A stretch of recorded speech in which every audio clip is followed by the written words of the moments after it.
അച്ചു പ്രതാപ്സ് ട്രാവൽഗ്രാമിലേക്ക് സ്വാഗതം.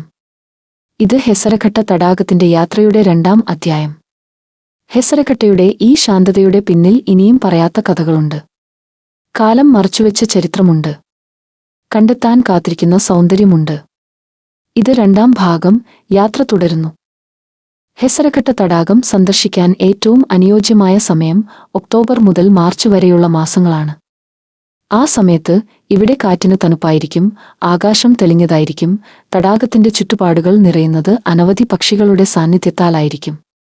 പക്ഷിനിരീക്ഷകർക്ക് ഇത് ഒരു സ്വർഗം പോലെയും, പ്രകൃതിയെ സ്നേഹിച്ചു നടക്കാൻ ഇഷ്ടപ്പെടുന്നവർക്ക് ശാന്തമായൊരു പാതയും, സൈക്ലിംഗ് പ്രേമികൾക്ക് പുതുമ നിറഞ്ഞൊരു റൂട്ടും, ഫോട്ടോഗ്രഫി ഇഷ്ടപ്പെടുന്നവർക്ക് ഒരു സ്വപ്നലോകവുമാണ്. കുറച്ച് ആവശ്യങ്ങളായ വെള്ളവും ചെറിയ സ്നാക്സുകളും കയ്യിൽ കരുതുന്നത് നല്ലതാണ്. തണുത്ത പ്രഭാതത്തിൽ ഒരു ചൂട് പാനീയം പോലും യാത്രയെ കൂടുതൽ മനോഹരമാക്കും. പക്ഷേ ഹെസരഘട്ടയുടെ യഥാർത്ഥ മായാജാലം തുറന്നു കാണുന്നത് അതിരാവിലെ സൂര്യോദയ സമയത്താണ്. സൂര്യന്റെ ആദ്യ പ്രകാശം തടാകത്തിന്റെ മേൽ പതിയുമ്പോൾ, മഞ്ഞ് പതിയെ വെള്ളത്തിൽ നിന്ന് ഉയരുമ്പോൾ, വിവിധ നിറങ്ങളിലും രൂപങ്ങളിലും ഉള്ള അനവധി പക്ഷികൾ പറക്കാൻ തുടങ്ങുമ്പോൾ ആണ്. സമയം തന്നെ അല്പം മന്ദഗതിയിലാകുന്ന പോലെ തോന്നും.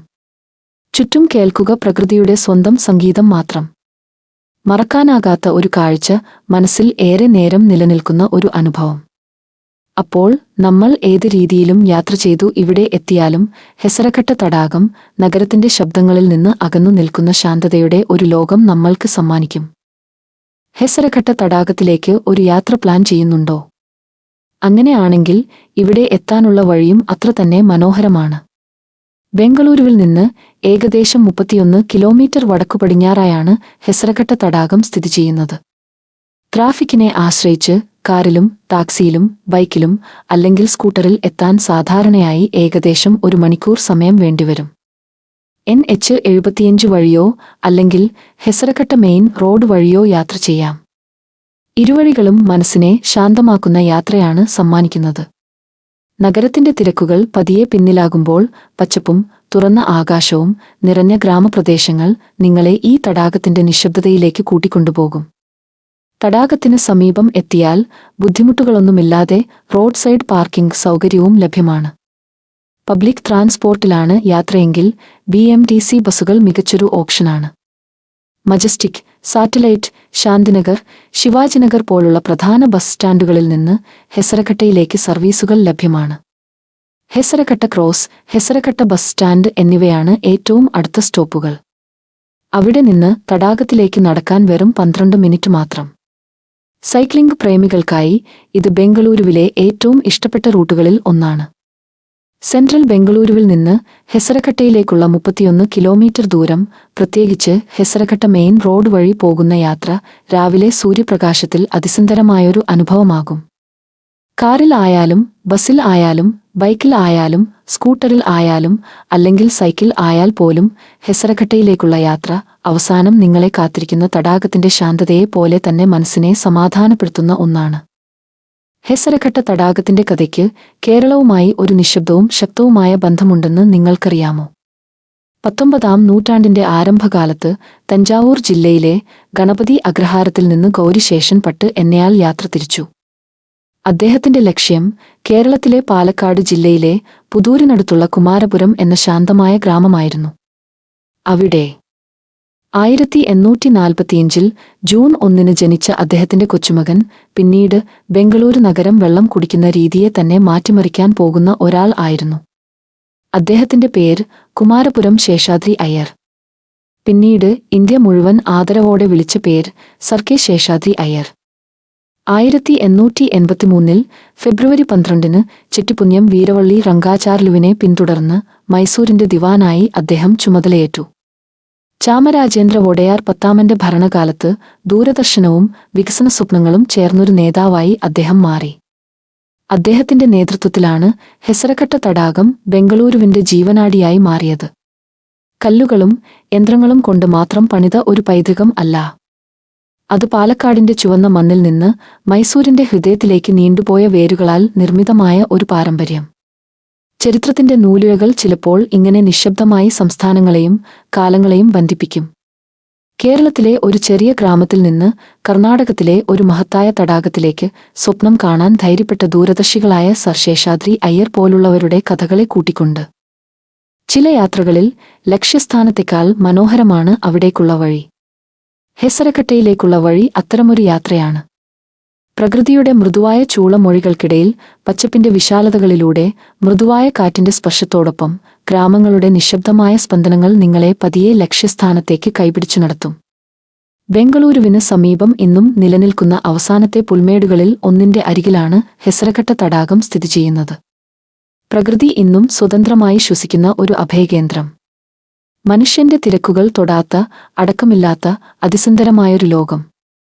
ഹെസരക്കട്ടയുടെ സൗന്ദര്യം ഒരിക്കലും ഉച്ചത്തിൽ സംസാരിക്കില്ല. അത് വളരെ നിശബ്ദമാണ്, വളരെ സൂക്ഷ്മമാണ്.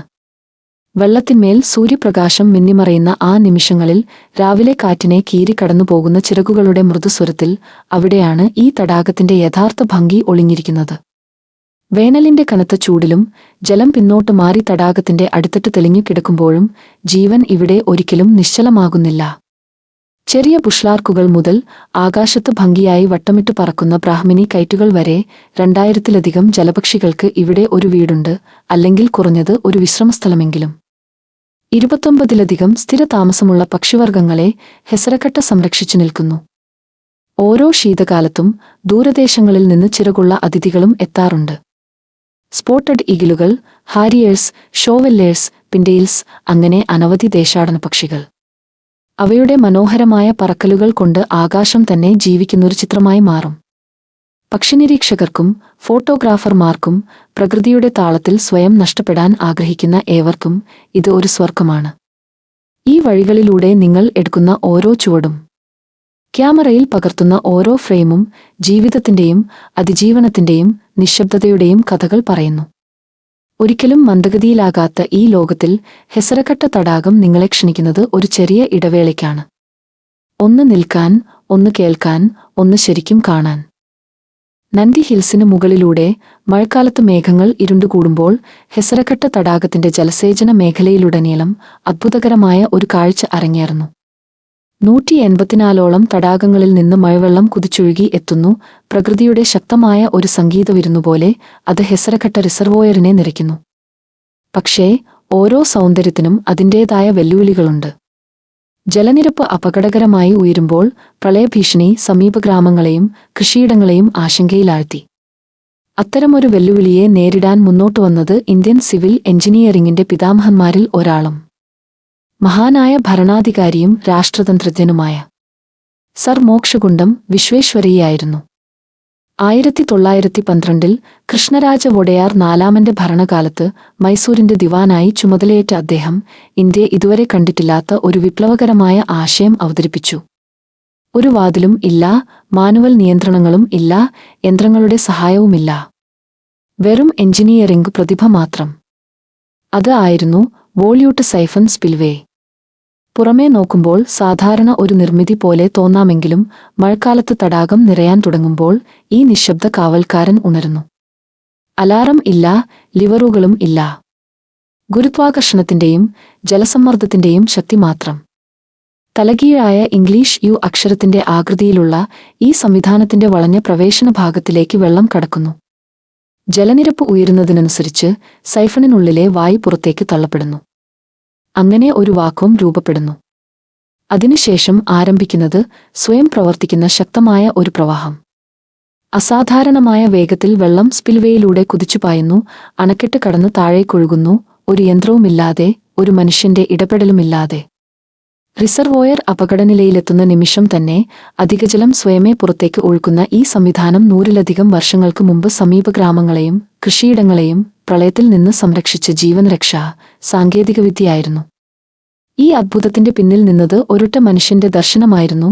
സർ എം വിശ്വേശ്വരയ്യ ഒരു സാധാരണ സൈഫൺ സിദ്ധാന്തത്തെ ഇന്ത്യൻ എഞ്ചിനീയറിംഗിന്റെ വിസ്മയമാക്കി മാറ്റിയ പ്രതിഭ. പ്രാദേശികർ പറയുന്നതനുസരിച്ച് ഈ സ്പിൽവേയിലൂടെ കുതിച്ചൊഴുകുന്ന വെള്ളത്തിന്റെ ഗർജനം 25 കിലോമീറ്ററിലധികം ദൂരത്തുവരെ കേൾക്കാമായിരുന്നു. ഇടിമുഴക്കത്തെപ്പോലെ മുഴങ്ങുന്ന ആ ശബ്ദം ഇതിന് ഒരു മറക്കാനാവാത്ത പേർ സമ്മാനിച്ചു. രാക്ഷസ കാലുവേ ജലാശയ അർത്ഥം രാക്ഷസ കനാൽ ജലസംഭരണി. ഇന്നും നൂറ്റാണ്ടിലേറെ പഴക്കമുള്ള ഈ വോല്യൂട്ട് സൈഫൺ സ്പിൽവേ അവിടെ തന്നെ ശക്തമായി നിലകൊള്ളുന്നു. ചലിക്കുന്ന ഭാഗങ്ങളൊന്നുമില്ല, ബാഹ്യ വൈദ്യുതിയില്ല, എന്നിട്ടും ഇന്നും അത് പ്രവർത്തിക്കുന്നു. സുസ്ഥിരവും സ്വാഭാവികവും അത്യന്തം ബുദ്ധിപരവുമായ രൂപകൽപ്പനയുടെ കാലാതീതമായ ഒരു ഉദാഹരണമായി. മനുഷ്യന്റെ എഞ്ചിനീയറിംഗും പ്രകൃതിയുടെ ഒഴുക്കും പരസ്പരം പോരാടാതെ ഒരുമിച്ച് പ്രവർത്തിക്കാമെന്ന് തെളിയിച്ച ഒരു സ്മാരകം. ഒരു സാങ്കേതിക പരിഹാരം മാത്രമല്ല, ഇത് ദൂരക്കാഴ്ചയുടെ കഥയാണ്, ധൈര്യത്തിന്റെ കഥയാണ്, പ്രതിഭയുടെ കഥയാണ്. ഹെസരഘട്ട തടാകത്തിന്റെ പൈതൃകത്തെ ഇന്നും നിശബ്ദമായി കാത്തുസൂക്ഷിക്കുന്ന ഒരു അദൃശ്യ കാവൽക്കാരന്റെ കഥ. ഹെസരഘട്ട തടാകത്തിന്റെ നടപ്പാതയിൽ നിന്ന് ഏതാനും ചുവടുകൾ മാത്രം അകലെയായി കാലം മറന്നുവെച്ച ഒരു വഴിയുണ്ട്. ആദ്യനോട്ടത്തിൽ അത് ഒരു സാധാരണ നടപ്പാലം മാത്രമായി തോന്നാം. പക്ഷേ പഴക്കമേറിയ കൽത്തൂണുകളിൽ താങ്ങി നിൽക്കുന്ന ഈ പാലം കടന്നുപോകുന്നത് വെറും ഒരു ഭൂഭാഗത്തിനു മുകളിലൂടെയല്ല, ഓർമ്മകളുടെ ഒരുപാട് വർഷങ്ങൾക്ക് പുറത്തേക്കാണ്. ഇവിടെ വയ്ക്കുന്ന ഓരോ ചുവടും നമ്മളെക്കാൾ മുമ്പ് ഈ വഴിയിലൂടെ നടന്നുപോയവരുടെ പാത പിന്തുടരുന്നതുപോലെ തോന്നും. ബ്രിട്ടീഷ് ഉദ്യോഗസ്ഥർ, പ്രാദേശിക യാത്രക്കാർ, സ്വപ്നങ്ങളുമായി സഞ്ചരിച്ച അനേകം മനുഷ്യർ, എല്ലാവരെയും ഒരുകാലത്ത് വഴിനടത്തിയത് ഈ ഇടുങ്ങിയ പാത തന്നെയായിരുന്നു. പാലത്തിന്റെ അറ്റത്തേക്ക് എത്തുമ്പോൾ തെങ്ങിന്റെ ഓലകൾ കാറ്റിൽ ഉരസുന്ന മൃദുസ്വരങ്ങൾക്കിടയിലും കാലം കൊണ്ടുവന്ന പഴയ കാറ്റുകളുടെ ചൂളമൊഴികൾക്കിടയിലും ഒരു കെട്ടിടം ഇന്നും നിശബ്ദമായി നിലകൊള്ളുന്നു. ട്രാവലേഴ്സ് ബംഗ്ലാവ്. കൊളോണിയൽ കാലഘട്ടത്തിന്റെ ഒരു ശേഷിപ്പായി ഏകാന്തതയുടെയും നിശബ്ദതയുടെയും എണ്ണമറ്റ കഥകൾ ഇന്നും ഹൃദയത്തിൽ സൂക്ഷിച്ചുകൊണ്ട്. അതിന്റെ തൊട്ടടുത്തായി ഹെസരഘട്ട തടാകത്തിന്റെ പിൻവാതിൽ. ആ വാതിലിനു ഇപ്പുറം വിരിഞ്ഞുകിടക്കുന്നത് ഹെസരഘട്ടയുടെ വിശാലമായ ശ്വാസമാണ്. ഒരുകാലത്ത് മുഴുവൻ നഗരത്തിനും ജീവജലം നൽകിയിരുന്ന തടാകം ഇന്ന് സ്വന്തം ചരിത്രത്തിന്റെ മഹത്വം നെഞ്ചിലേറ്റി ശാന്തമായൊരു അന്തസ്സോടെ വിശ്രമിക്കുന്നു. ഇത് ഒരു കെട്ടിടത്തിലേക്കുള്ള നടത്തമല്ല, ഇത് ചരിത്രത്തിന്റെ താളുകളിലൂടെയുള്ള ഒരു യാത്രയാണ്. കല്ലുകളിൽ എഴുതപ്പെട്ട ചരിത്രം, തുരുമ്പിന്റെ പാടുകളിൽ പതിഞ്ഞ ഓർമ്മകൾ, കാറ്റിൽ ഇപ്പോഴും ഒഴുകിനടക്കുന്ന കഥകൾ, അവയെല്ലാം ഒരുമിച്ച് വായിച്ചെറിയുന്ന ഒരു യാത്ര. ഹെസരഘട്ടയുടെ നിശബ്ദമായ ഒരു കോണിൽ, കാലത്തിന്റെ തിരക്കുകളിൽ നിന്ന് അകന്ന് ചരിത്രത്തിന്റെ നിഴലിൽ ഇന്നും ശാന്തമായി നിലകൊള്ളുന്ന ഒരു കെട്ടിടമുണ്ട്. ട്രാവലേഴ്സ് ബംഗ്ലാവ്. ഇത് ഒരു സാധാരണ വിശ്രമകേന്ദ്രമല്ല. ഒരു കാലഘട്ടത്തിന്റെ കഥകൾ നെഞ്ചിലേറ്റി നിൽക്കുന്ന നിശബ്ദ കഥാകാരനാണ് ഇത്. ബ്രിട്ടീഷ് ഭരണകാലത്ത് നിർമ്മിക്കപ്പെട്ട ഈ ബംഗ്ലാവ് ഒരുകാലത്ത് ഉദ്യോഗസ്ഥർക്കും പര്യവേക്ഷകർക്കും ദൂരയാത്രികർക്കും യാത്രയുടെ ക്ഷീണം മാറ്റാൻ ആശ്രയമായിരുന്ന ഒരു പ്രധാന ഇടത്താവളമായിരുന്നു. ബംഗ്ലാവിനു ചുറ്റുമുള്ള മരങ്ങൾക്കടിയിൽ യാത്രക്കാർക്ക് തണൽ ലഭിച്ചു, അടുത്ത യാത്രയുടെ പദ്ധതികൾ തയ്യാറാക്കി, പുതിയ ലക്ഷ്യങ്ങളിലേക്ക് വീണ്ടും യാത്ര തുടർന്നു. കാലം മാറി, വർഷങ്ങൾ കടന്നുപോയി, എന്നാൽ ഇന്നും ഈ ബംഗ്ലാവ് തന്റെ പഴയ സൗന്ദര്യവും ഗൗരവവും കൈവിടാതെ നിലകൊള്ളുന്നു. നൂറ്റാണ്ടുകൾ കണ്ട പഴയ മരങ്ങളുടെ തണലിൽ അനേകം യാത്രക്കാരുടെ ഓർമ്മകളും കഥകളും ഇന്നും ഈ ചുവരുകളിൽ പ്രതിധ്വനിക്കുന്നതുപോലെ തോന്നും. ഇവിടെ ആഡംബര സൗകര്യങ്ങൾ ഉണ്ടാകണമെന്നില്ല, പക്ഷേ അതിനേക്കാൾ വിലമതിക്കാനാവാത്ത ചിലത് ഇവിടെ ലഭിക്കും. ശാന്തത, ഏകാന്തത, ചരിത്രത്തോട് നേരിട്ട് സംസാരിക്കുന്ന ഒരു അനുഭവം. ഈ ബംഗ്ലാവിൽ നിന്ന് വെറും കുറച്ച് മിനിറ്റുകളുടെ ദൂരത്താണ് ഹെസരഘട്ട തടാകം. നിഗൂഢതകൾ നിറഞ്ഞ വിശാലമായ പുൽമേടുകൾ, കലയും ആത്മാവും ഒന്നിക്കുന്ന നൃത്യഗ്രാം, എല്ലാം ഇവിടെ നിന്ന് കയ്യെത്തും ദൂരത്ത്. അതുകൊണ്ട് ട്രാവലേഴ്സ് ബംഗ്ലാവ് ഒരു യാത്രയിലെ ഇടവേള മാത്രമല്ല, ഓരോ യാത്രയ്ക്കും അതിൻ്റേതായ കഥകളുണ്ടെന്ന ഓർമ്മപ്പെടുത്തലാണ്. കല്ലുകളിൽ കൊത്തിവെച്ച കഥകൾ, നിശബ്ദതയിൽ സൂക്ഷിച്ച ഓർമ്മകൾ, കാലം മായ്ക്കാൻ കഴിയാത്ത ചരിത്രം. ഹെസരഘട്ടയിലെ ട്രാവലേഴ്സ് ബംഗ്ലാവ് വിശ്രമത്തിനായി നിർമ്മിക്കപ്പെട്ടത്, കാലം സംരക്ഷിച്ച് നിലനിർത്തിയത്. ഹെസരഘട്ട തടാകത്തിന് മുകളിലൂടെ സൂര്യൻ പതിയെ അസ്തമിക്കുമ്പോൾ സ്വർണ്ണനിറത്തിൽ മുങ്ങിയ ഈ ശാന്തമായ ഭൂമി നമ്മെ ഒരു കാര്യം ഓർമ്മിപ്പിക്കുന്നു. ഇത്തരത്തിലുള്ള ഇടങ്ങൾ, നഗരത്തിന്റെ തിരക്കുകളിൽ നിന്ന് നമ്മെ അകറ്റി നിർത്തുന്ന ഈ ശാന്തത, പ്രകൃതിയുമായി വീണ്ടും നമ്മെ ബന്ധിപ്പിക്കുന്ന ഈ നിമിഷങ്ങൾ സംരക്ഷിക്കപ്പെടേണ്ട അമൂല്യനിധികളാണ്. ചരിത്രവും പ്രകൃതിയും പക്ഷികളുടെ ലോകവും മനുഷ്യന്റെ ദൂരക്കാഴ്ചയും ചേർന്ന് കഥ പറയുന്ന ഹെസരഘട്ട തടാകത്തിലൂടെയുള്ള മനോഹര യാത്ര ഇവിടെ അവസാനിക്കുകയാണ്. ഈ മറഞ്ഞുകിടക്കുന്ന സൗന്ദര്യം ഞങ്ങൾ ആസ്വദിച്ചതുപോലെ തന്നെ നിങ്ങളും ആസ്വദിച്ചുവെന്ന് വിശ്വസിക്കുന്നു.